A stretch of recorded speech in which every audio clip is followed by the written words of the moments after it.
अस्सलाम वालेकुम फ्रेंड, उम्मीद से होगा आप लोग ठीक होंगे। अभी हम दुकान से निकल चुके हैं। हम दुकान में काम करते हैं हार्डवेयर का। अभी यहाँ से निकलेंगे, लाइट बंद करेंगे।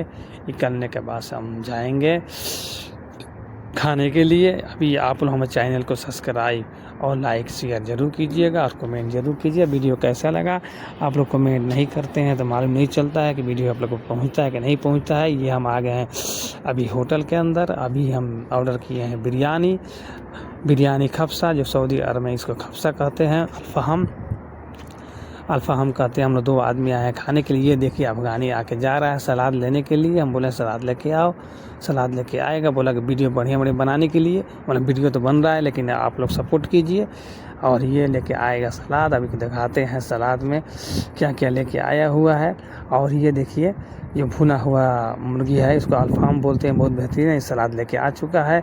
आप लोग सपोर्ट ज़रूर कीजिए वीडियो का।